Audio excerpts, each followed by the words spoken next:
An Omaha woman rediscovered a copy of a radio interview. She had heard it before when she was a young girl. Yeah, but listening to it again years later gave her a totally different perspective, and it brought back memories of her father and how he reacted to the bombing of Pearl Harbor. New at 4, John Chapman has her story.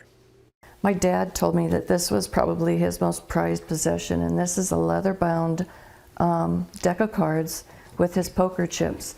And this is the only thing really I kept of my dad's because this meant a lot to him.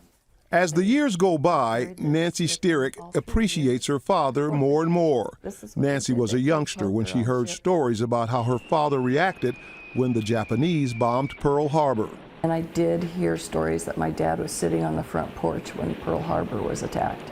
A couple of years later, Nancy's dad, Leonard Anthony Mann, was in the cockpit of a Navy Hellfighter. I am extremely proud. I'm more proud now because I understand the value now, especially the state that our country's in now. In addition to that leather-bound box, Nancy also keeps another precious memory of her father, his voice, when he was interviewed in 1945 on Omaha radio station 1290 Coil. How many battles did you take part in over there in the Pacific?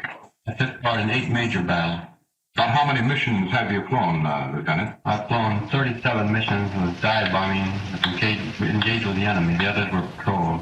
And that's off the carrier, isn't it? Off an aircraft carrier. Mm-hmm. Lieutenant Anthony Mann was in the air, launching from the deck of the USS Bunker Hill, fighting in some major battles, including Formosa and Iwo Jima.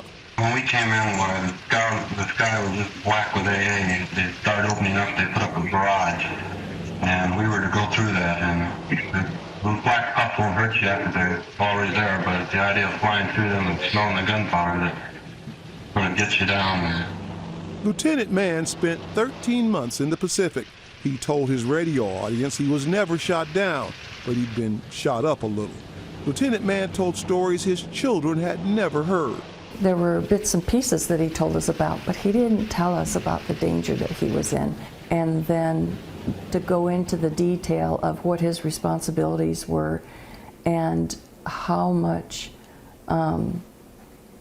thought and process went into everything that they did and the risk involved. And it just brought tears to my eyes because these were things that he didn't really talk about to us kids. My dad fought for our freedom and how much I value our freedom and what we have today.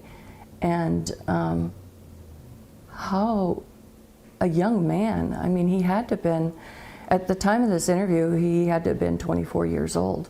They were all young, all on a mission to save democracy, something Nancy didn't understand at her young age, but time has given her a total understanding of what her father and the greatest generation accomplished.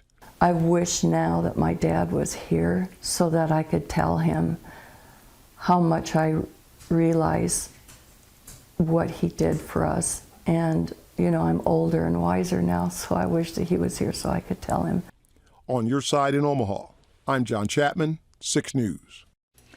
We would like to thank Talk Radio 1290 Coil for the use of that historic radio interview.